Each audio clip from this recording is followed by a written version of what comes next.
Exodus 37. 17வது வசனத்துல இருக்கு. So from verse 17. குத்து விளக்கையும் பசு பொன்னினால் அடிப்பு வேலையாய் உண்டாக்கினான்.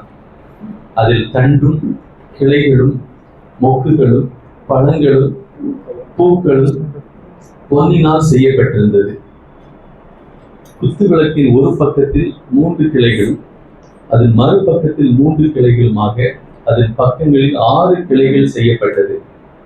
ஒவ்வொரு கிளையிலே வாதுமை கொட்டைக்கு ஒப்பான 3 மொக்குகளும் ஒரு பழமும் ஒரு பூவும் இருந்தது. குத்து விளக்கில் செய்யப்பட்ட 6 கிளைகளிலும் அப்படியே இருந்தது. விளக்கு தண்டில் வாதுமை கொட்டைக்கு ஒப்பான 4 மொக்குகளும் பழங்களும் பூக்களும் இருந்தது. அதில் செய்யப்பட்ட 2 கிளைகளின் கீழ் ஒரு பழமும் வேறு 2 கிளைகளின் கீழ் ஒரு பழமும் மற்ற 2 கிளைகளின் கீழ் ஒரு பழமும் இருந்தது. விளக்கு தண்டில் செய்யப்பட்ட 6 கிளைகளுக்கும் அப்படியே இருந்தது. அவைகளின் பழங்களும் அவைகளின் கிளைகளும் பசு பொன்னினால் ஒரே அடிப்பு வேலையாய் செய்யப்பட்டது. அதன் 7 அகல்களையும் அதன் கத்திரிகளையும் சாம்பல் பாத்திரங்களையும் பசு பொன்னினால் செய்தான். அதையும் அதன் பனிமுட்டுகள் யாவையும் ஒரு தாளந்து பசு பொன்னினால் செய்தான். ஓகே, இந்த வசனத்தை வாசிக்கும் போது இது குத்து விளக்கு ஆசிரிப்பு கூடாரத்துல குத்து விளக்கு எப்படி செய்வது அப்படின்னு சொல்லி ஆண்டவர் மோசேக்கு சொன்ன காரியத்தை இந்த இடத்துல பார்க்கிறோம். We see here the instruction which was given by God to Moses to build to craft an lampstand which has to be placed inside the tabernacle. யோவான் 8வது அதிகாரத்தை எடுத்துக்கலாம். Let's also turn to John chapter 8.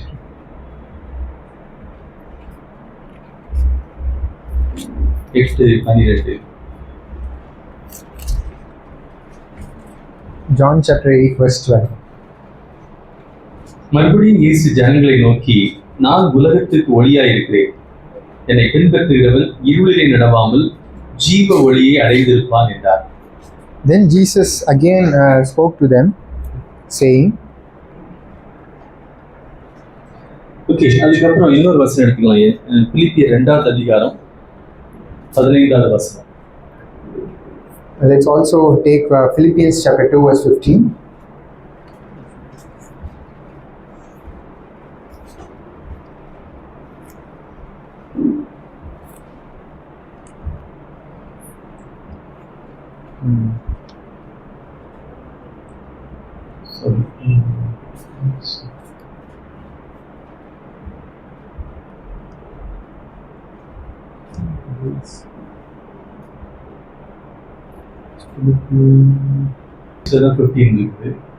தமிழ்ல 14.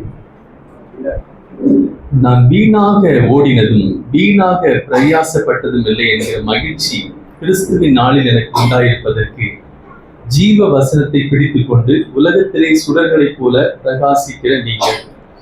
சேர்ந்து வாசிக்கிற அந்த வசனத்தை தமிழ்ல. That comes in Philippians 2 verse 16 in English Bible. 16. Okay, சேர்ந்து தமிழ்ல வாசிக்கிறேன். நான் வீணாக ஓடினதும் வீணாக பிரயாசப்பட்டதும் இல்லை என்கிற மகிழ்ச்சி கிறிஸ்துவின் நாளில் எனக்கு உண்டாயிருப்பதற்கு ஜீவ வசனத்தை பிடித்துக் கொண்டு உலகத்திலே சுடர்களை போல பிரகாசிக்கிற நீங்கள். ஏன்னா நம்மளை சுற்றிலும் என்ன இருக்குது? இந்த உலகம் இருள் நிறைந்த உலகம். So because we have the world that is very much dark around us, அந்த உலகத்துல நம்மளை ஆண்டவர் வைத்திருக்கிறாரு. And God has kept us in that world. அந்த உலகத்துல நம்ம வாழ்வதற்காக தான் இந்த வசனத்தை நமக்கு கொடுத்திருக்கிறார். And God has also given us His word so that we can live in that world. In the world that is full of darkness. இந்த வசனத்தை இதயத்திற்கு பிரயோஜனமாக மாற்றி கொடுங்க. என்னோடு கூட பேசுங்க. ஆவியானவர் என்னோடு கூட பேசுங்க. இந்த சத்தத்தை நம்ம கேட்கட்டும். அதன் மூலமாக எங்களுக்குள்ள வெளிச்சம் பிரகாசிக்கட்டும். இயேசுவின் நாமத்திலே ஜெபிக்கிறோம் நல்ல பிதாவே. ஆமென்.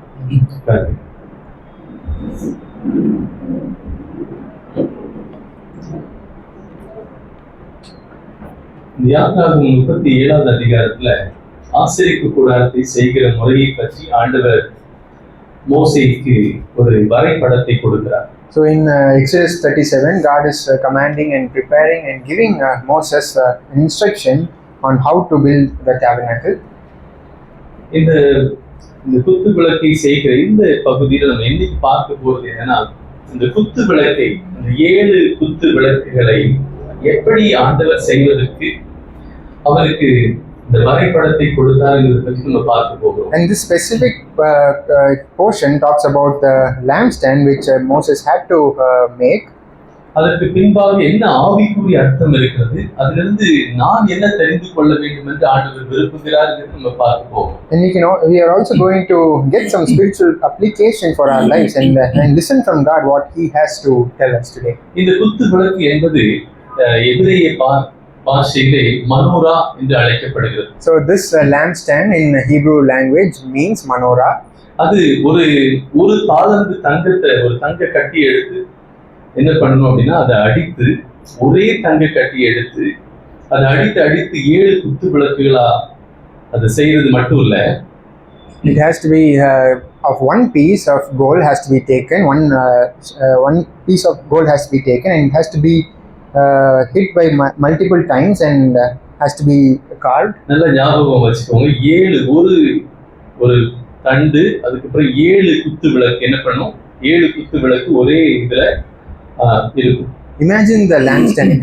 It has to be a big one with 7 branches in it. ஒவ்வொரு குத்து விளக்கு பக்கத்துலயும் ஒரு மொட்டு, ஒரு பூ, ஒரு பழம், அது என்ன பண்ணுது, அதுல இருந்தது. And in all that branch there should be one flower, one bulb and one blossom. அந்த குத்து விளக்கை பற்றி படிக்கும்போது அந்த மொட்டு, அந்த பழம், அந்த பூத்து குலுங்கினது தான் என்னுடைய படிப்புக்கான ஆதாரமாக இருந்தது. And this almond blossom and a bulb and a flower caught my attention as I was meditating on it. நீங்க வாஸ்து பாத்தீங்க அப்படின்னா 17வது வசனத்துல தண்டுகளும் கிளைகளும் மொக்குகளும், so if you read in பழங்களும் பூக்களும் பொன்னினால் செய்யப்பட்டிருந்தது. It says its cups, its bulbs and its flowers were of one piece with it. இது நல்ல ஒரு சுத்தியலால அந்த இது அடித்து தான் அது செய்யப்பட்டது. And this lampstand was made by a hammer work. மறுபடியும் அந்த சுத்தியினால் அடித்து அது செய்யப்பட்டது தான் இந்த குத்து விளக்கு. The hammer was repeatedly hit on the pure gold and it was crafted. இந்த குத்து விளக்குல நம்ம ஏற்கனவே ஒரு செய்தியில சொன்னோம், சக்கரியா 4வது அதிகாரத்துல 2 பக்கமும் ஒரு ஒலிவ மரம் இருந்தது. அந்த ஒலிவ மரத்திலிருந்து இந்த குத்து விளக்குக்கு அந்த எண்ணெய் நேரடியாக கொடுக்கப்பட்டது. And in Zacharias chapter 4 we saw that there were 2 palm trees on the sides of the lampstand which supplies oil to the lampstand. So இந்த குத்து விளக்குல ஆண்டவர் வைத்திருக்கிற இந்த மொட்டுகள், இந்த பூக்கள், இந்த பழங்கள் எதை குறிக்கிறது அப்படின்னா,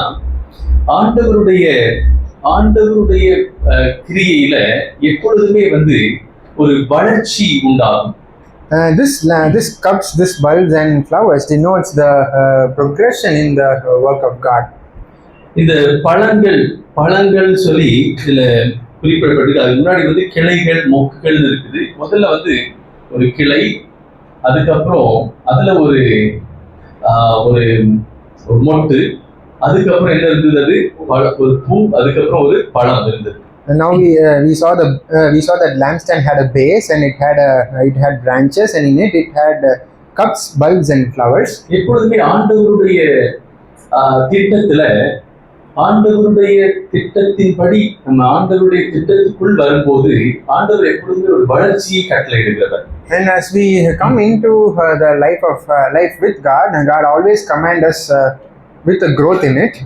அந்த குத்து விளக்குல ஆண்டவர் ஒரு குத்து விளக்கு மட்டும் படைத்து அந்த குத்து விளக்கு மட்டும் ஏற்றி வெளிச்சம் கொடுக்கறதுக்காக மட்டும் வைக்காம அங்க என்ன வைத்தார்னா, அந்த மொட்டுகள், அந்த ஒரு வளர்ச்சியை குறிப்பதற்காக மொட்டுகளையும் பூக்களையும் பழங்களையும் வைத்தார். God did not just bring in a lampstand and ask them to light the lampstand and bring in the light in the room, but he also denotes the growth aspect of the lampstand by keeping the cups, bulbs and flowers in it. சங்கீதம் 92வது அதிகாரம் 12வது வசனத்துல In Psalm chapter 92 verse 12, நீதிமான் பனையை போல செழிப்பான். அங்க ஒரு செழிப்பை ஆண்டவர் ஒரு செழிப்பை வைத்திருக்கிறார். So in Psalm 92 verse 12 it says, the righteous man will flourish like the palm tree. கர்த்தருடைய ஆலயத்திலே நாட்டப்பட்டவர்கள் எங்கள் தேவனுடைய பிரகாரங்களில் செழித்திருப்பார்கள். It says, planted in the house of the Lord, they will flourish in the courts of our God. அந்த பழங்கள் எதை குறிக்கிறதுனா ஒரு செழிப்பை குறிக்கிறது. And that flower denotes the flourishment in our lives. அது இந்த செழிப்பு எங்க இருந்து வருதுன்னா, இதுல வந்து நம்ம தமிழ்ல வந்து பழங்கள்னு டிரான்ஸ்லேட் பண்ணது வந்து அது ஆக்சுவலா ஒரிஜினலா வந்து அது பழங்கள்னு சொல்லி போடல. என்னன்னு போடுறது அப்படின்னா, கீழே அந்த வேர்ல இருந்து வருகிற அந்த பழத்துக்கான ஒரு தன்மையை குறிக்கிறது. So the cups denotes the cup means that there is some the essence that is coming from the ground and it is being filled in that cup. இது நம்முடைய வாழ்க்கையில எதை குறிக்கிறது அப்படின்னா, ஆண்டவருடைய ஒரு தாக்கத்தை நம்முடைய வாழ்க்கையில, ஆண்டவருடைய ஒரு கிரியையை, ஆண்டவருடைய ஒரு பலத்தை நமக்கு குறிக்கிறது. And that denotes the work of God in our lives, the power of God in our lives. பழம் வந்து எங்க இருந்து வருது? வேர்ல இருந்து தான் வருது. The fruit comes from the root, right? அதனால ஏசாயா 27:6 வந்து வேதம் சொல்கிறது, யாக்கோபு வேர் பற்றி மேலே கனி கொடுத்தார். And that's why in Isaiah it says Jacob has rooted and he is bringing fruit. யாக்கோபு வேர் பற்றி அந்த வசனம் கூட வாசிக்கிறேன். ஏசாயா 27:6. Let's turn to Isaiah 27 verse 6 and read that verse. So இந்த பழங்கள், அந்த குத்து விளக்குல வைத்த பழங்கள் எதை குறிக்கிறதுனா, ஆண்டவருடைய ஒரு தாக்கத்தை ஒரு விசுவாசியுடைய வாழ்க்கையில, ஒரு கிறிஸ்தவனுடைய வாழ்க்கையில ஆண்டவர் ஏற்கனவே பற்றி சொல்லியிருக்கிறாரு, நீங்கள் இந்த உலகத்திற்கு வெளிச்சமாய் இருக்கிறீர்கள். So as the Lord said that we are a light into the world, and God has also made an impact in our lives that can bring the flower into our lives. ஏசாயா 27:6 யாக்கோபு வேர் பற்றி வாசிங்க. So in Isaiah 27 verse 6, யாக்கோபு வேர் பற்றி இஸ்ரவேல் பூத்து காய்த்து உலகத்தை பலனால் நிரப்பும் காலம் வரும். In the days to come, Jacob will take root, Israel will blossom and sprout, and they will fill the whole world with fruit. ஒரு விசுவாசி ஒரு ஆண்டவருடைய திட்டத்தில் தன்னை ஒப்புக் கொடுக்கும் போது அவன் பூத்து காய்த்து உலகத்தை பலனால் நிரப்புகிற காலம் வரும். And when a believer gives himself unto the plan of God, he will be like a person who is rooted and who is blossoming, who is sprouting, and will fill the world with his fruit. இந்த செழிப்புங்கிற வார்த்தை வந்து சங்கீதம் 72:7 கூட அவருடைய நாட்கள் நீதிமான் செழிப்பான். So even in Psalm 72 verse 7 it says the righteous will flourish. நீதிமான் பனையை போல, நீதிமான் பனையை போல செழிப்பான். So as we already said, like the palm tree flourishes, the righteous will flourish. அடுத்த வசனம் வந்து கர்த்தருடைய ஆலயத்தில் நாட்டப்பட்டவர்கள் செழித்திருப்பார்கள். And in the next word we see the one who is rooted in the house of God will flourish in Psalm 92. இந்த குத்து விளக்குல ஆண்டவர் இந்த குத்து விளக்கு மட்டும் செய்திருக்கலாம். அந்த பூவையும் அந்த மொட்டுகளையும் அந்த பழங்களையும் வைத்திருப்பதற்கு ஒரு விசுவாசிக்கு ஆண்டவர் வைத்திருக்கிற திட்டம் அதுல விளங்குகிறது. So God could have just made a lampstand and keep, but God instead planned also to keep the bulb and flower, which symbolizes the growth of a believer in his life. நீதிமொழிகள் 11:28 நீதிமான் துளிரை போல தழைப்பான். So in Proverbs 11 it says the righteous will flourish. அதே நீதிமொழி 14:11 செம்மையானவருடைய கூடாரமோ செழிக்கும். So in Proverbs 14 it says the tent of the righteous will flourish. இந்த ஆண்டவர் ஒரு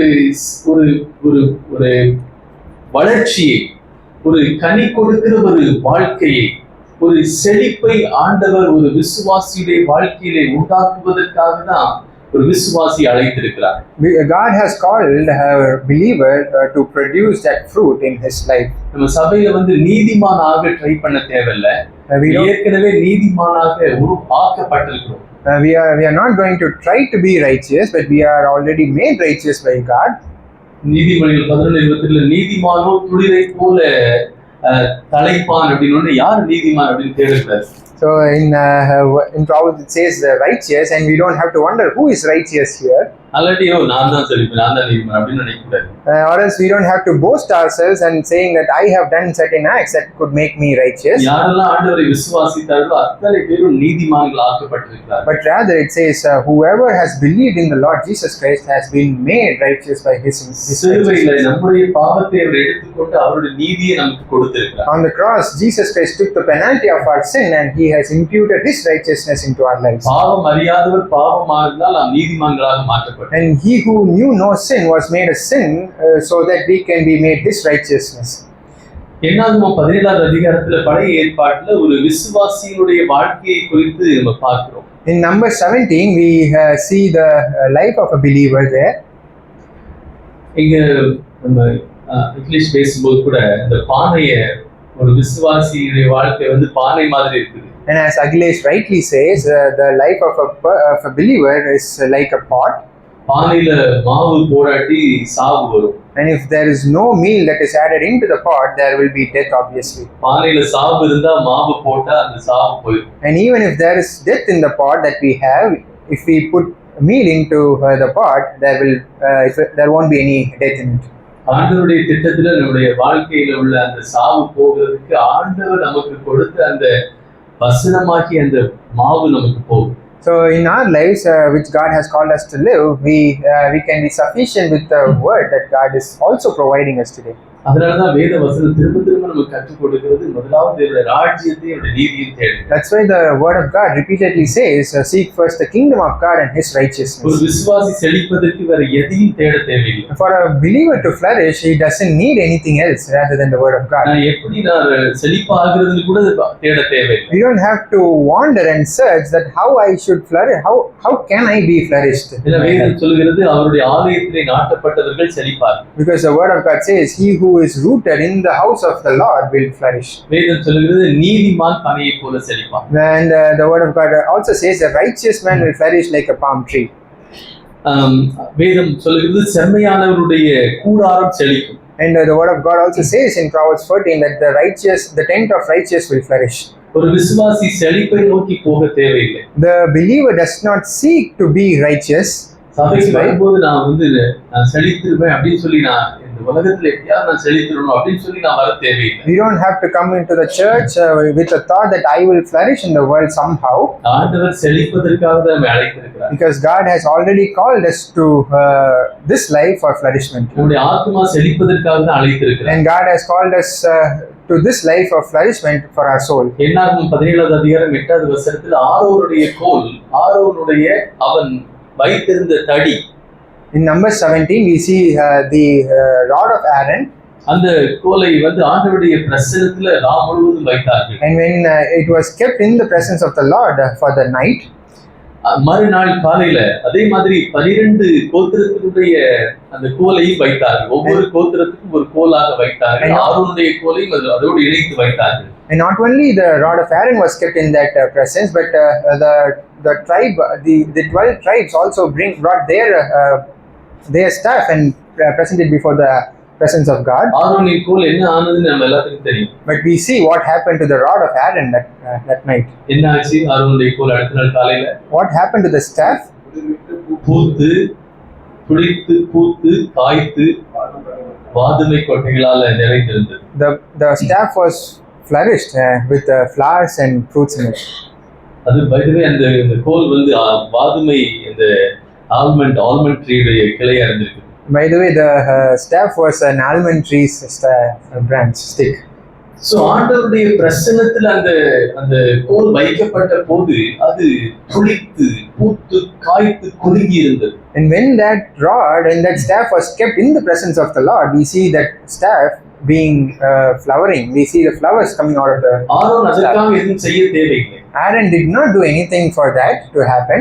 Aaron போயிட்டு ஐயோ எப்படியாவது துளிர்க்கணுமே நான் செழிக்கணுமே சொல்லி நினைத்து கொண்டிருக்கல. Aaron was not worried about the staff to flourish. He did not do anything for that. நம்முடைய வாழ்க்கையில நம்மை செழிப்பாக்க போவது ஆண்டவருடைய பிரசன்னமே. Because it is the presence of God that is going to bring that fruit in our lives. ஆண்டவருடைய பிரசன்னத்துல நான் வந்து ஆண்டவருடைய பிரசன்னத்துக்கு என்னை அர்ப்பணிக்கும் போது ஒப்பு கொடுக்கும் போது ஆண்டவருடைய பிரசன்னத்துல நான் கீழ்ப்படிந்து ஆண்டவருடைய பிரசன்னத்தை நான் விசுவாசிக்கும் போது ஆண்டவர் என்னை செழிக்க பண்ணுவார். And when I come to the presence of the Lord with obedience and with submission and with faith that God would provide me and God is going to flourish us through His word. நான் கூட இந்த topic எப்படி கொடுக்கலாம்னு நினைச்சேன்னா, தேவன் என்னை பூத்து குலுங்கி கனி கொடுக்கும்படி அழைத்திருக்கிறார் கிடையாது, அதை கேன்சல் பண்ணி நியமித்திருக்கிறார். So I was thinking of giving the title that God has ordained me to be flourished in His presence. எல்லாம் சொல்லுங்க, என்னை செழித்திருக்கும்படி அழைத்திருக்கிறார். God has ordained us to be flourished in His presence. நியமித்திருக்கிறார். In His presence, நியமித்திருக்கிறார். God has ordained us to be flourishing in His presence. இந்த பழைய ஏற்பாட்டு இந்த காரியங்கள் எல்லாமே வந்து இது ஒரு ஸ்கூல் டீச்சர் மாதிரி. So the Old Testament is like a tutor in the school. கலாத்தியர் 3ஆம் அதிகாரத்தில் சொல்லப்பட்ட மாதிரி நியாயப்பிரமாணம் எல்லாம் அப்படி இருக்குது, உபாத்தியாக இருக்கிறது. அது சிலுவை அண்டைக்கு நம்மை கொண்டு வருவதற்கு அது நமக்கு உதவி செய்கிறது. As we see in Galatians chapter 3, the law is a tutor that brings us to the cross. ஒவ்வொரு பழைய ஏற்பாட்டோட ஒவ்வொரு காரியமும் அது இயேசுவை நமக்கு வெளிப்படுத்துகிறது. And every aspect in the Old Testament symbolizes and reveals to us the true Christ, the true God, and it is a type of Christ. அது மட்டுமல்ல, இயேசுவுக்குள் ஒரு விசுவாசியுடைய ஒரு செழிப்பையும் அது நமக்கு விளங்க பண்ணுகிறது. And it also reveals to us the flourishment and the life of a believer in Christ. 1 ராஜாக்கள் 7ஆவது அதிகாரத்துல இந்த கடல் தொட்டி அதாவது சாலமன் வந்து ஒரு பெரிய ஆலயத்தை கட்டினாரு, அதுல ஒரு கடல் தொட்டியை உண்டாக்கினார். பழைய ஏற்பாட்டுல வந்து ஆசரிப்பு கூடாத ஒரு வெண்கல தொட்டியாக இருந்ததை ஒரு பெரிய தொட்டியாக அவர் கட்டியிருந்தார். அதுல வந்து லீலி புஷ்பங்களை அவர் வடிவமைத்திருந்தார். So here in 1 Kings chapter 7 we see Solomon has built a beautiful palace and he also placed a tank in it. இந்த குத்து விளக்குல வரையப்பட்ட அந்த பூக்கள் மாதிரி அந்த பெரிய தொட்டிலையும் அவர் செதுக்கி இருந்தார். And in that huge tank we also see just like how there was flowers in the lampstand, he has also crafted a beautiful flowers in that tank also. பாருங்க, அவர் வந்து 2000 குடம் பிடிக்கிற அளவு அவ்வளவு பெரிய தொட்டி உண்டாக்கிட்டார். So he has made the tank which could hold 2000 liters of water. 20000 litre. So it can hold up to 20,000 liters of water. 20000 litre ஒரு தொட்டி பிடிக்கணும்னா எவ்வளவு பெருசா இருக்கும்? So imagine how big it should be in order for it to hold 20,000 liters of water. Now only the tank that is the size of this room can hold 20,000 liters of water. So just think about how much he would have spent and carved the flowers and fruits in it. How big it would have been. அந்த உருவாக்கப்பட்ட பழங்களை சாலமன் இங்கே ஒரு பெரிய ஒரு தொட்டியில அந்த பழங்களுடைய இதை பதிக்கிறார். So in the lampstand it was very small, the flowers and the almonds were very small, but here we see Solomon carving it in a very big fashion. பூக்களை வடிவமைக்கிறார். லீலி புஷ்பம் அப்படின்னு இருக்குது. It says the flower of lily. So ஆண்டவருடைய திட்டத்துல நம்முடைய வாழ்க்கை பெரிதுபடுத்தப்படுவதற்காக ஆண்டவர் அழைத்திருக்கிறார். God has called us to a life where we can flourish in Him.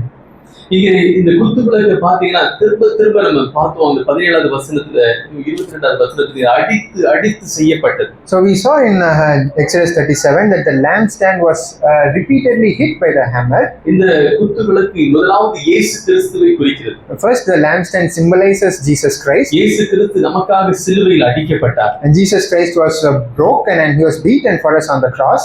சிலுவையில் அடிக்கப்பட்டது நிமித்தமாக தான் இன்றைக்கு நாம் ரட்சிக்கப்பட்டோம். And because he was crucified on the cross, today we are saved. இந்த குத்து விளக்கு வெளிப்படுத்தல் 1வது அதிகாரத்துல இந்த குத்து விளக்கு வந்து சபையை குறிக்கிறது. And it also symbolizes the church, which is the body of Christ. சிலுவை மூலமாக தான் சபை பிறந்தது. And because of the cross of Christ was born the church. அவருடைய இரத்தத்தினால தான் சபையை அவர் சம்பாதித்தார். Because of his blood, and by his blood he also redeemed the church. சபைங்கிறது ஒரு building அல்ல, ஒரு விசுவாசிகள் ஆண்டவரால் அழைக்கப்பட்டவர்கள் கூடி வருகிற ஒரு இடம் தான் சபை. The church does not mean a building, but rather it is the people of God coming together in the presence of God. அது மாத்திரமல்ல, வேதம் சொல்லுது நானே அந்த ஆலயம் சொல்லி வேதம் சொல்லுகிறது. And the Bible also says that we are the temple of the living God. So ஆண்டவர் நம்மை அழைத்திருக்கிறார். ஆண்டவர் நம்மை ஒரு உலகத்திற்கு வெளிச்சமாக இருப்பதற்காக ஆண்டவர் அழைத்திருக்கிறார். God has called us, God has ordained us, and he has also called us to be a light unto this world. அதற்காக தான் ஆண்டவர் ஏற்கனவே நமக்காக அடிக்கப்பட்டிருக்கிறார். And for that Jesus Christ has already crucified on the cross. ஆண்டவர் இந்த விளக்கு எரிவதற்கு அவர் எண்ணெயை, பரிசுத்த ஆவியானவர் எண்ணெயை கொடுக்கிறார். இயேசு கிறிஸ்து நமக்காக அந்த எண்ணெயை, அந்த அபிஷேகத்தை நமக்கு கொடுக்கிறார். And for us to flourish and for us to be a light into this world, Jesus Christ and the Holy Spirit himself is providing us with the oil for the light to sustain. இந்த குத்து விளக்கு நடுவிலே ஆண்டவர் உலாவுகிறவர். And God is the one who is dwelling among us. வெளிப்படுத்தல் 1வது அதிகாரம் 12-13வது வசனத்துல, in Revelation chapter 11, சபை என்கிற இந்த குத்து விளக்கு நடுவிலே, in the midst of the church, ஆண்டவர் உலாவுகிறவர். we see God dwelling in the midst of the lampstand. அதனால தான் சபை கூடி வருவது, எபிரேயர் 10:25 சபை கூடி வருவது மிகவும் முக்கியமாக இருக்கிறது. And that's why as in Hebrews 10 it is very important for us to gather as believers. சபை கூடி வரல அப்படின்னா நம்முடைய சாவாவே தான் இருக்கும், மாவு இருக்காது.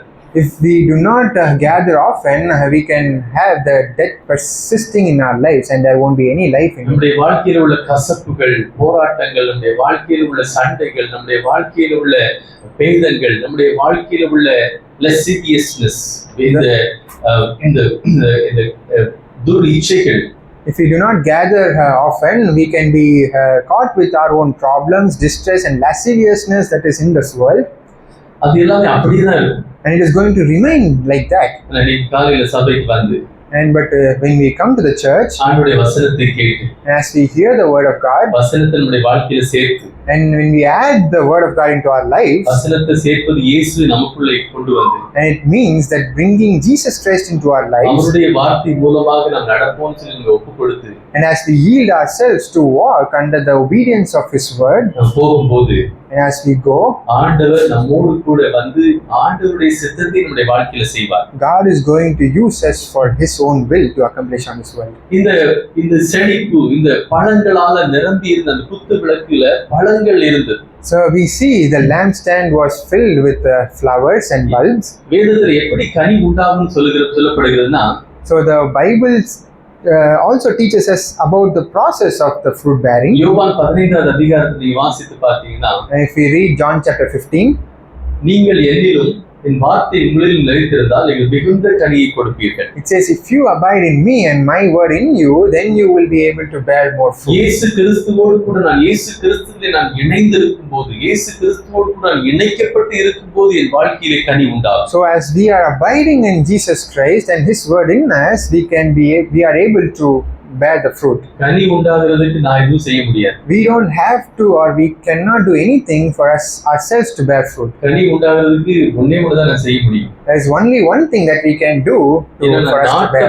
நாட்டப்படும் போது அவருடைய அந்த வேர்ல இருந்து தான் கனி உண்டாகிறது. As rightly we saw that the fruit is produced from the root. நான் அவரோடு கூட இணைந்திருக்கும் போது, அந்த செடியோடு கூட அந்த கொடி இணைந்திருக்கும் போது கனிகள் உண்டாகும். And it is only by our abiding with Christ and his word in us we can bear fruit. இங்க முதல்ல அந்த மொட்டு இருக்குது, அதுக்கப்புறம் பூ இருக்குது, அதுக்கப்புறம் காய் இருக்குது, அப்புறம் பழம் இருக்குது.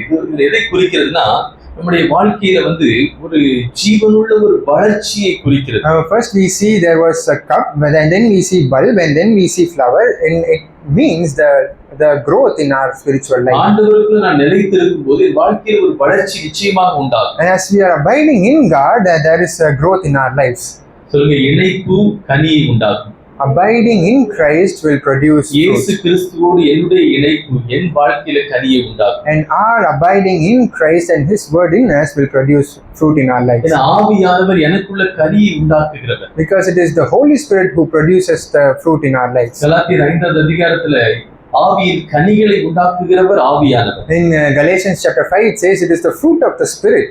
என்னாகும் 17வது அதிகாரத்தில் ஆரோனுடைய கோலிலே கனியை உண்டாக்கினவர் ஆவியானவர். In Numbers 17 it is God, it is the Spirit of God who brought in the flowers and fruit in the rod of Aaron. இயேசு கிறிஸ்துவின் ஜீவனும் பரிசுத்த ஆவியானவருடைய கிரியையும் இணைந்து நம்முடைய வாழ்க்கையில் கனியை உண்டாக்கும். The life of Jesus Christ and the work of the Holy Spirit together will bring in fruit in our lives. அதன் மூலமாக தான் ஆண்டவர் நம்முடைய சபையை இந்த உலகத்துல வெளிச்சமாக வைத்திருக்கிறார். And that's why God has also placed the church as a light in the midst of the world. யோவான் 8:12 வேதம் சொல்கிறது, ஆண்டவர் இயேசு சொன்னார், நான் இந்த உலகத்துக்கு வெளிச்சமாக இருக்கிறேன். And in John chapter 8 Jesus Christ said, I am the light into the world of the world. அவரில் நிலைத்திருக்கிற நம்மையும் வெளிச்சமாக மாற்றுகிறவர். And He also changes us and transforms us to be a light in the world. இருளிலே நடவாமல் ஜீவ ஒளியை அடைந்திருப்பான். And it says, if he who follows me will not walk in darkness but will have light of நான் இந்த உலகத்திற்கு ஒளியாக இருக்கிறேன். Jesus said, I am the light of the world.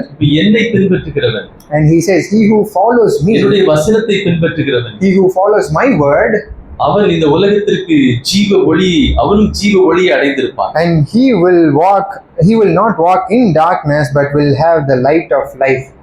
நம்ம எல்லாருமே இந்த உலகத்திற்கு வெளிச்சமாக இருக்கிறோம். Because we are all ordained and established by God to be a light into this world. மத்தேயு 5வது அதிகாரத்துல Matthew chapter 5 ஆண்டவருடைய அந்த மலை பிரசங்கத்துல in the Sermon of the Mount we see ஆண்டவர் 14வது வசனத்துல இருந்து நீ வாசித்து பாத்தீங்க அப்படின்னா, so if we read from verse 14, நீங்கள் உலகத்துக்கு வெளிச்சமாக இருக்கிறீர்கள், மலையின் மேல் இருக்கிற பட்டணம் மறைந்திருக்க மாட்டாது.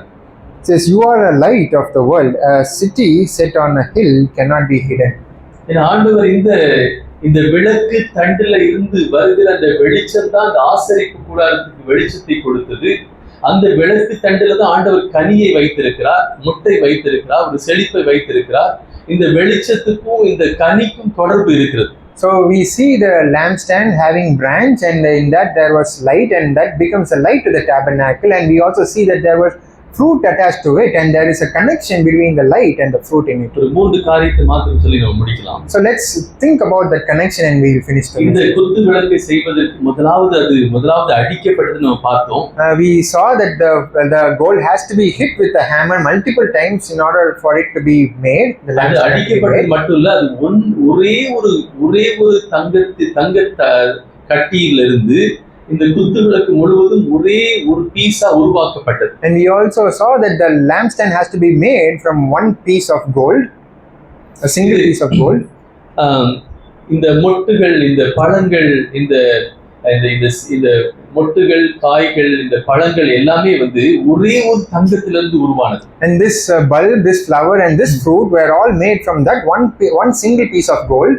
இந்த குத்து விளக்கு இயேசுவை குறிக்கிறது. And that lampstand is the type of Christ. இந்த குத்து விளக்குல உள்ள அந்த பதிக்கப்பட்ட காரியங்கள் எல்லாம் ஒரு விசுவாசியை குறிக்கிறது. And everything that is fit in the lampstand also denotes to the believer who is in Christ. ஒரு விசுவாசி ஆண்டவருடைய ஜீவனிலிருந்து தன்னுடைய வாழ்க்கையில உள்ள செழிப்பை பெற்றுக்கொள்ள முடியும். So a believer can bear the fruit by receiving the life from the word of God. ஏன்னா ஆண்டவருக்குள்ள இருக்கிற ஒரு விசுவாசியுடைய வாழ்க்கை, ஆண்டவருடைய ஜீவன் ஒருபோதும் அது ஒரு கனியற்றதாக இருக்காது. When a believer is in the Lord, and he will not be fruitless in his life because he receives the life from Jesus Christ. கிறிஸ்துவினுடைய ஜீவன் ஒருபோதும் கனியற்றதா இருக்க விடாது. And the life of Jesus will never let him to be unfruitful in his life. அது மட்டும் இல்ல, ஒரு மொட்டாவே இருந்துட்டு அப்படியே அப்படி நம்ம வாழ்க்கை முடிந்து விடாது.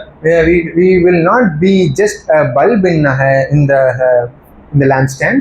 ஏற்கனவே பார்த்தோம், ஆண்டவருடைய கரத்தில் அது வளருகிறதாக இருக்கும். But we see the bulb becoming a flower, which means the spiritual growth in the hands of God. ஏன்னா இந்த ஆண்டவருடைய இந்த ஆண்டவருடைய பிரசன்னத்துல எப்படி ஆரோனுடைய கோல் துளிர்த்து மட்டும் இல்ல, அதுல ஒரு பூ மட்டும் இல்ல, ஒரு மொட்டு மட்டும் இல்ல, அது பூத்து குலுங்கி காய்த்திருந்தது. So just like how in the presence of the Lord, the Aaron's rod was not just having a bulb in it, but also bearing flowers and fruits in it. கிறிஸ்துவுக்குள் இருக்கிற ஒரு விசுவாசியுடைய வாழ்க்கையில தொடர்ந்து வளர்ச்சி இருக்கும். And every believer who is in the presence of God, who is in God, will have a spiritual growth in his life. தொடர்ந்து அவன் வாழ்க்கையில அவன் அழகாய் கொண்டே இருப்பான். And we will see him being perfected in his life in Christ. அவனுடைய குணத்துல அவன் அழகாய் கொண்டே இருப்பான். And in his life he becomes beautiful and he sees a progression. நிறைந்திருப்பான். And we can see him being filled with the fruit of the Spirit. அவன் கனி கொடுக்கிறவனாக இருப்பான். And we can see him as a one who is bearing much fruit in his life. இந்த செழிப்பு, இந்த கனி கொடுத்தல் எப்படி உண்டாகிறது அப்படின்னா, ஆண்டவர் மேல இந்த ஆண்டவருடைய அன்பை அறிந்து கொண்டு ஆண்டவர்ல நிலைத்திருக்கும் போது கீழே வேர் பற்றி மேலே கனி கொடுப்பார். So as a believer receives the love of God, and as he is being rooted in God, and he is receiving the life from the root and is able to bear much fruit. அந்த குத்து விளக்கும் அந்த பூவும் பொட்டும் அந்த கனிகளும் தனித்தனியான காரியம் அல்ல. We don't see the lamp, the bulb and the blossom being a separate or individual thing. இப்போ ஒவ்வொரு விசுவாசியும் ஒரு இயேசுவும் விசுவாசியும் தனித்து அல்ல. And we also know that Jesus Christ and the believers are not separate. ரட்சிக்கப்படும்போது நாம் அவரோடு கூட ஒன்றாக மாறுகிறோம். When we were saved, we were made one with Christ. யோவான் 17 அதிகாரத்தில் சொன்னார், நாம் ஒன்றாக இருப்பது போல அவர்களும் ஒன்றாக இருக்கும்படி நான் வேண்டிக் கொள்கிறேன். So Jesus said in the book of John, just as we are one, let them also be one. இன்னொரு காரியம் இந்த தொடர்ச்சியாக அந்த குத்து விளக்கு செய்வதற்கு அந்த சுத்தியலால் அடிப்பது எதை குறிக்கிறது அப்படின்னா, ஆண்டவருடைய ஞானமுள்ள ஒரு நம்ம டிசிப்ளினை குறிக்கிறது. And the repeated hammering of the repeated hammering of the piece denotes the discipline of God in our lives. அது தொடர்ச்சியான நம்ம ஆண்டவர் ஞானமாக நம்மை வழி நடத்துவதற்கு, நம்மை சீர்திருத்துவதற்கு ஆண்டவர் சில காரியங்களை நம்ம வாழ்க்கையில் அனுமதிக்கிறார். And God with his discernment and with his wisdom is allowing certain things in our lives to discipline us. நம்முடைய வாழ்க்கையில சில காரியங்களை ஆண்டவர் அனுமதிக்கிறார். God is allowing certain circumstances in our lives to mend us. சில சோதனைகளை அனுமதிக்கிறார். God is allowing certain trials in our lives to mend us. ஆனா ஒண்ணு மட்டும் நிச்சயம், ஆண்டவருடைய திட்டத்துல ஆண்டவருடைய அந்த சுத்தியல் அடிக்கிற அடி ஒருபோதும் வீணாகாது. But we can be assured of this one thing, that the discipline will never be vain, because it will produce fruit in our lives. என்ன சொல்லுங்க, அது நம்ம அழிக்கிறதற்காக அடிக்கப்படவில்லை, நம்மை ஆக்குவதற்காக We are not hit to be destroyed, but rather to be made into a beautiful structure. உலகத்துல உள்ள காரியம் நம்ம விட்டு போய் ஆண்டவருடைய அந்த தெய்வீக அழகுல நம்ம பிரகாசிக்க வேண்டும் என்று ஆண்டவர் விரும்புகிறார். God is willing for us to be purified and to be refined in him. கூட ஒரு பாடல் எனக்கு ஞாபகம் வந்து பாடிட்டு இருந்தேன். பழைய காலத்துல பாட்டு, old hymn. By the way, ஜெபினோட சிஸ்டர் பியூட்டிஃபுல்லா பாடுறா, எல்லா பாட்டையும் அழகா சத்தமா பாடுறா. ஜெரோலின் எல்லா பாட்டையும் பாடுறா. So we see Geraldine also singing many songs here in church.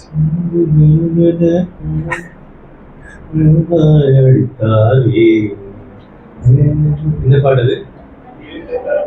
கேளுங்கள் தரப்படும், தட்டுங்கள் தீர. அந்த பாடு நான் ரசித்து பாடி, உண்மையிலே அந்த பாட்டுல உள்ள ஒவ்வொரு வரியும் ஒரு சின்சியரா எழுதப்பட்டிருக்கு. That word means ask, it will be given, knock, it will be open, and seek, it will be. நிலங்களை உழுவது போல் உள்ளத்தை உழுங்கள் என்று பரமபிதா சொன்னபோது. இன்னும் அருமையா அந்த பக்தன் ரசிச்சு எழுதியிருக்காருல்ல. It says be prepared in the பாட்டு வீட்டுல போய் கேட்டு பாருங்க. Maybe you can listen it in your home. ஏன்னா அது சில வார்த்தைகள் ஈவன் வேதத்துல அப்படி எக்ஸாக்டா இல்ல, இவங்களுடைய இதுல எழுதியிருக்காங்க. பட் இருந்தாலும் அது ரொம்ப சின்சியரா எழுதப்பட்ட ஒரு பாடல். And that song really blessed my heart this week. ஏன்னா ஆண்டவருடைய அழகு, ஆண்டவர் நம்ம வாழ்க்கையில அவருடைய சோதனை மூலமாக, அவர் நம்மை சிட்சிப்பதின் மூலமாக, ஆண்டவருடைய சிற்றை எப்பொழுதுமே அது பலனை கொண்டு வருகிறதாக இருக்கும். And we see God's trial and God's discipline in our lives brings fruit in our lives. It is not going to be vain. எபிரேயர் 12வது அதிகாரத்துல வேதம் சொல்கிறது, அவருடைய அவருடைய சிக்ஷை எப்பொழுதுமே நம்முடைய வாழ்க்கையில பலனை கொண்டு வரும். So as in Hebrews chapter 12, God's discipline will help us to be partakers of His holiness. அது ஒருபோதும் வீணாகாது. It is not going to be in vain in our lives.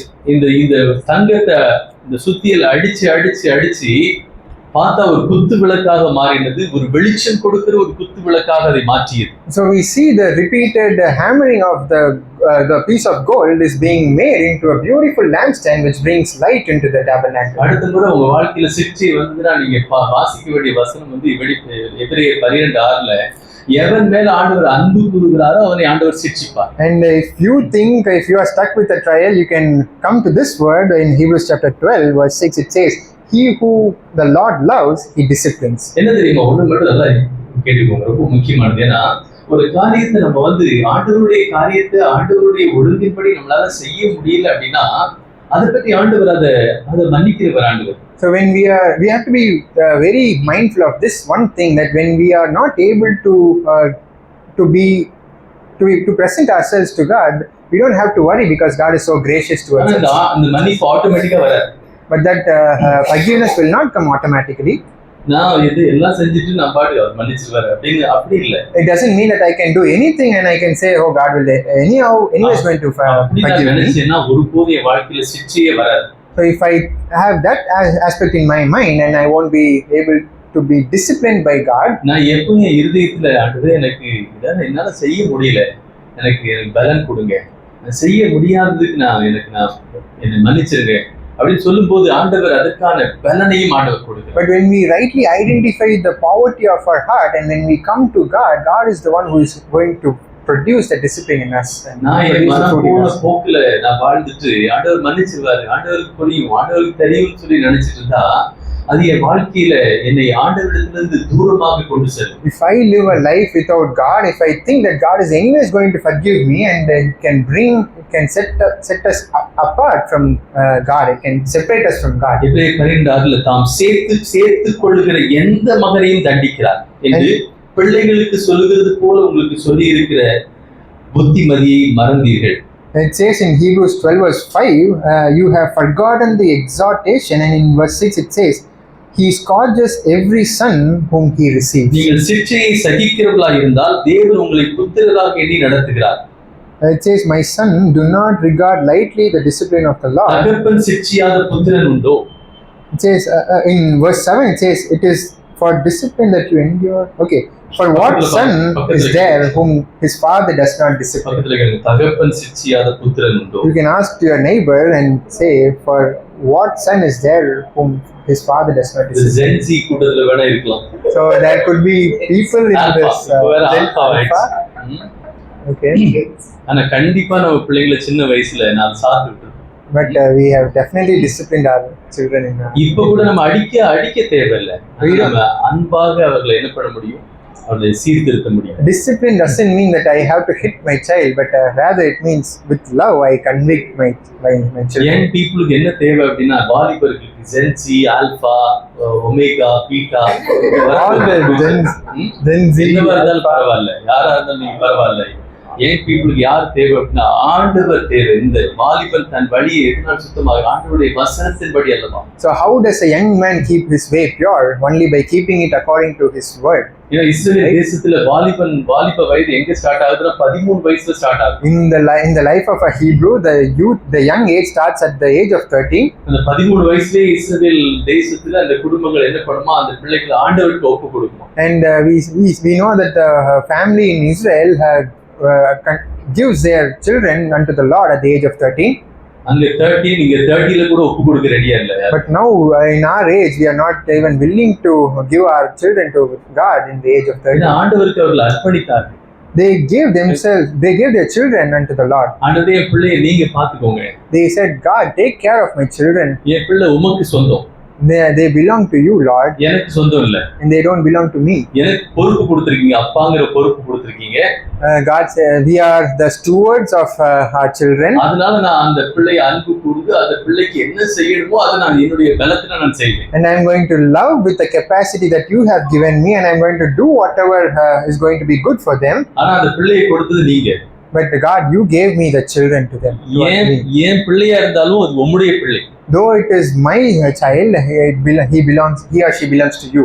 இனிமே நீங்க பாத்துக்கோங்க. And we can say, God, you take care of him or her. நீங்க வாழ்க்கை பிள்ளையுடைய வாழ்க்கையில நீங்க பேசுங்க, நீங்க வழி நடத்துங்க, நீங்க ஆசீர்வதிங்க, நீங்க அவங்களோட கூட நடங்க. We can give our children to the Lord and say, God, you take care of them, you lead them and you guide them, God. தேவைப்பட்டா எபிரேயர் 12 செய்யுங்க.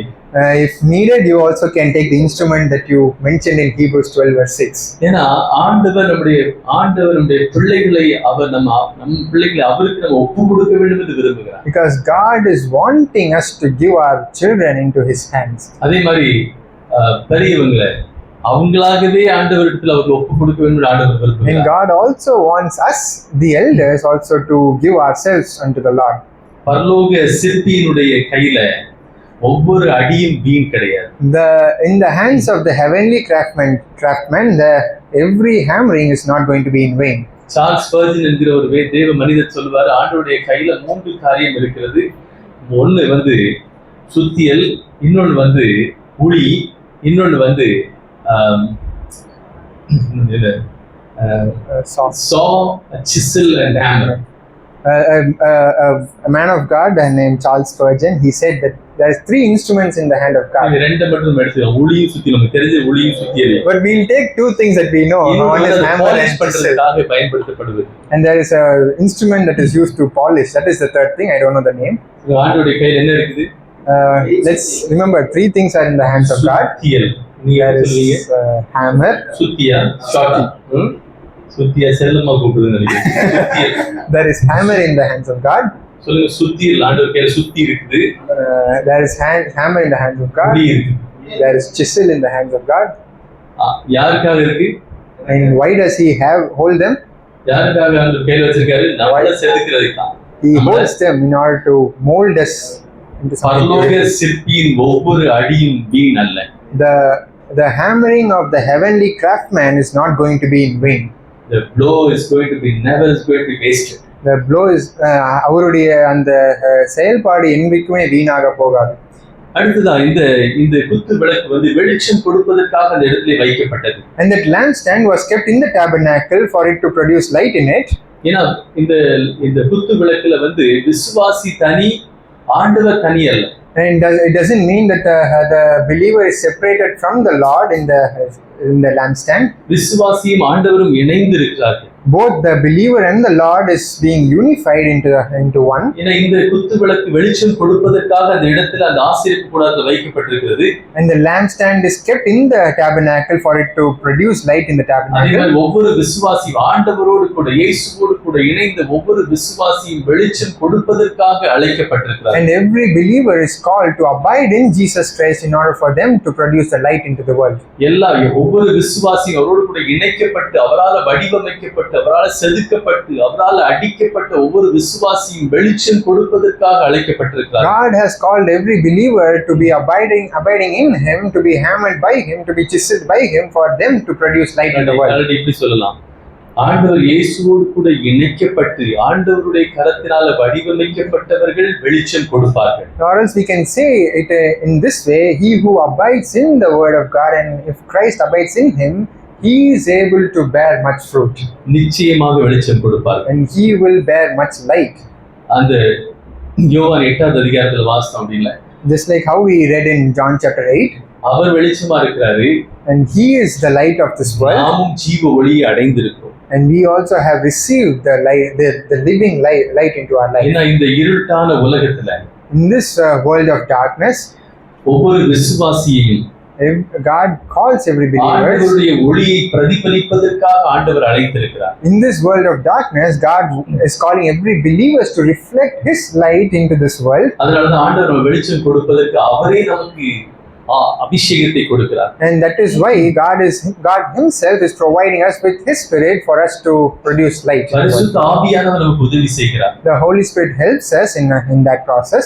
ஒரு சபையோ ஒரு விசுவாசியோ தனக்குண்டான ஒரு வெளிச்சத்தை தானாகவே உண்டாக்குவது அல்ல. The believer cannot himself self-sustain him without the hand of God.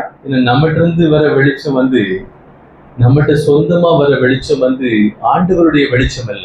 Because all the light that is coming from us is is not the light of God. நம்முடைய சிந்தனை, நம்முடைய எண்ணங்கள், நம்முடைய விளக்கங்கள், நம்முடைய ஐடியாஸ் இது எல்லாமே ஆண்டவரிலிருந்து வரதில்லை, வசனத்திலிருந்து ஆண்டவரை பிரதிபலிப்பதற்காக நாம் அழைக்கப்பட்டிருக்கிறோம். In the old sin nature we can never think with God, but in the new nature we can think with God, and that thought is from God, that is being sourced by the Holy Spirit into our lives. சரி, எழுதி நிக்கலாம். So now let's stand with this thought. யாத்திராகமம் 37வது அதிகாரத்துல in Exodus chapter 37 21வது வசனத்துல, அதில் செய்யப்பட்ட 2 கிளைகளின் கீழ் ஒரு பழமும், வேறு 2 கிளைகளின் கீழ் ஒரு பழமும், மற்ற 2 கிளைகளின் கீழ் ஒரு பழமும் இருந்தது. விளக்கு தண்டில் செய்யப்பட்ட 6 கிளைகளும் அப்படியே இருந்தது. Exodus 37 verse 21 and a bulb was under the first pair of branches coming out of it, and a bulb under the second pair of branches coming out of it, and ஒவ்வொரு விசுவாசிங்கிற ஒரு கிளை ஆண்டவரோடு கூட இணைந்திருக்கும் போது ஒவ்வொரு விசுவாசியினுடைய வாழ்க்கையிலையும் அவன் ஒரு துளிராகவே மட்டும் இருக்க போவதில்லை, ஒரு மொட்டாகவே மட்டும் இருக்க போவதில்லை. அவன் பூத்து காய்த்து கனி கொடுத்து உலகத்தை பலனால் நிரப்புகிற காலம் வரும். And every believer who is being grafted into the branch of Christ is not going to just stay as a bulb, rather he is going to produce fruit and flower, and he is going to have a spiritual progression. கேட்க வேண்டிய ஒரு கேள்வி ஒன்று இருக்கு. But now we have to ask ourselves, நான் மொட்டா இருந்து பழமாகிறேனான்னு சொல்லி நான் கேட்கணும். We can ask ourselves, am I growing in God? நீ பாத்திருக்கல, சில மொட்டு அப்படியே வாடி போயிடும். We see some bulb being faded and it is without life.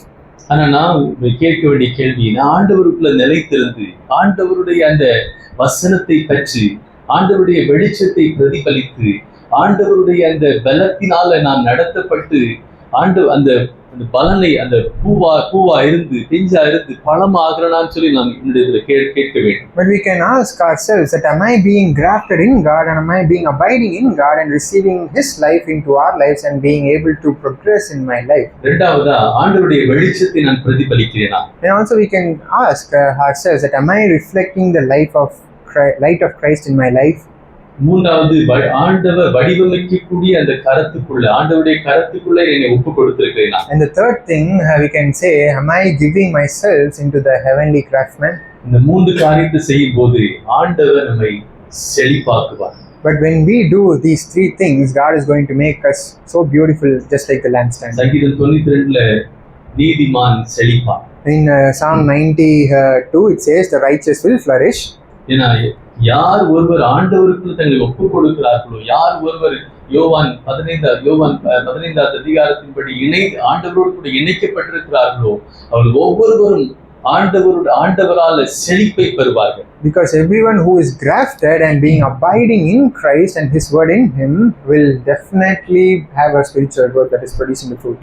இன்னைக்கு நான் வீட்டுக்கு போகும்போது, and as we go to the home, our home, இங்க மட்டும் நான் ஆண்டவரோடு கூட இணைக்கப்பட போவதில்லை, வீட்டிலேயும் நான் இணைக்கப்பட்டிருக்கேன். Even there we can live an abiding life with Christ.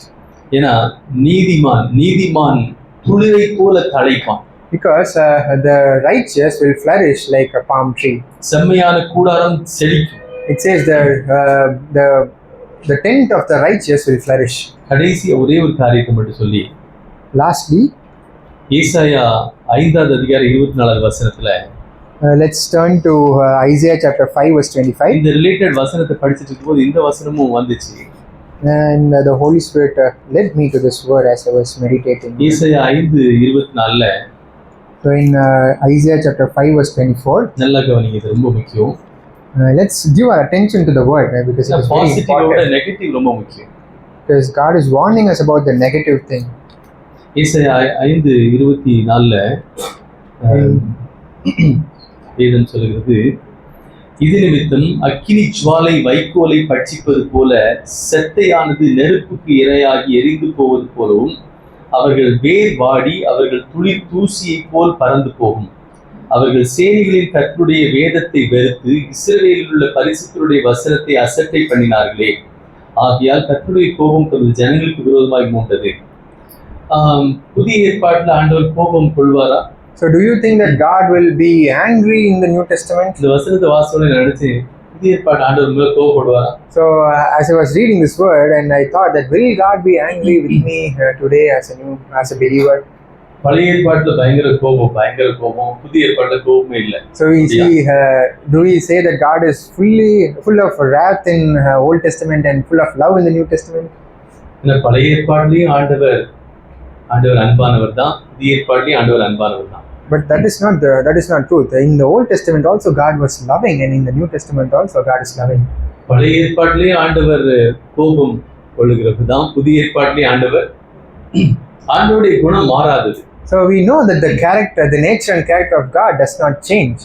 ஏன்னா நம்முடைய சிலுவையின் வழியா பார்க்கறதுனால, நம்முடைய கோபம் எல்லாம் இயேசு கிறிஸ்து மேல வந்ததுனால இன்னைக்கு நம்ம பிழைத்திருக்கோம். Because the wrath of God was shown on Christ on the cross, we are able to receive His grace. Already பழைய ஏற்பாட்டுல மாதிரி இருந்துச்சுன்னா, இயேசு யாத்திராகமம் 35 அதிகாரத்துல வாசித்தோம், ஓய்வு நாள் வராதவன் அடுத்த வாரம் அவனுக்கு போய் அட்வைஸ் பண்ணுங்க பைபிள்ல.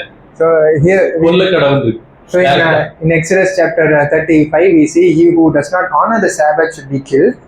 ஆனா புதிய ஏற்பாட்டுல ஆண்டவர் என்ன சொல்றாருன்னா, ஓய்வு நாளை பரிசுத்த ஓய்வு நாளை நீ என்ன பண்ணாத, சட்டை பண்ணாத. But in the Lord says, do not despise the gathering of the believers. ஏன்னா சிலுவையின் மூலமாக ஆண்டவர் நமக்கு ஒரு சிறப்பு உரிமைகளை ஆண்டவர் கொடுத்திருக்கிறார். And God has given us special rights and privileges through the cross. அதை நம்ம வீணாக்கி விடக்கூடாது.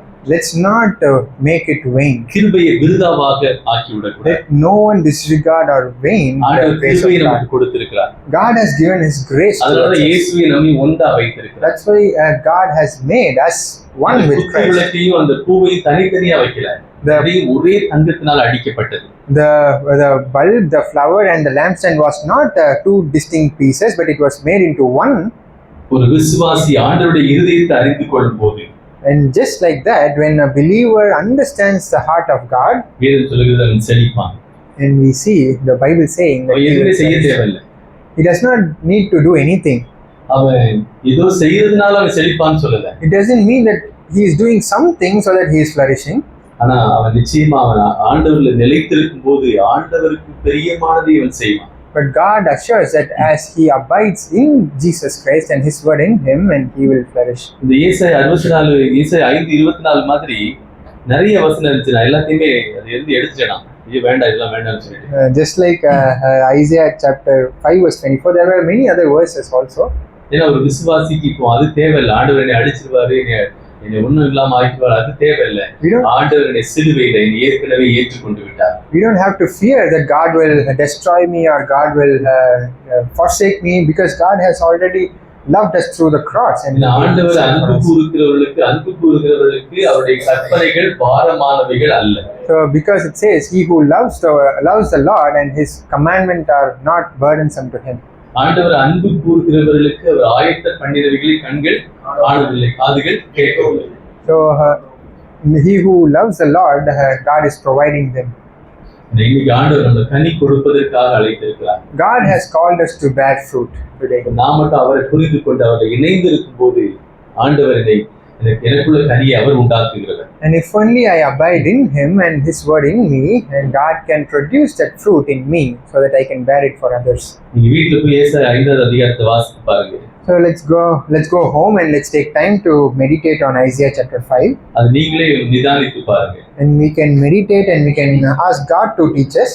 ஆண்டவர் இன்றைக்கு இந்த ஆராதனையில ஆண்டவர் யாத்திராகமம் 37வது அதிகாரத்தில் சொல்லப்பட்டபடி ஒவ்வொரு கிளைகளுக்கு கீழவும் அந்த பழங்கள் இருந்தது. So as we saw in Exodus chapter 37, under every branch there were fruit and bulb in it. So ஒவ்வொரு விசுவாசிக்கு கீழவும் பழம் நிறைந்திருக்கும். Because under every believer there is a flower and there is fruit. ஒவ்வொரு விசுவாசியும் கனி உண்டாயிருக்கும். And every believer can bear fruit. அந்த விசுவாசி ஆண்டவரில் நிலைத்திருக்கும் போது. And it can happen only when the believer abides in Christ and His word in him. ஏன்னா நீதிமான் பனையை போல செழிப்பான். And the word of God says the righteous will flourish like the palm tree. கர்த்தருடைய ஆலயத்திலே நாட்டப்பட்டவர்கள் எங்கள் தேவனுடைய பிரகாரங்களில் செழித்திருப்பார்கள். And he who is rooted in the presence of God will flourish. Amen. Amen. கண்கள் மூடி நல்ல ஆண்டவரே நன்றி செலுத்துகிறேன்.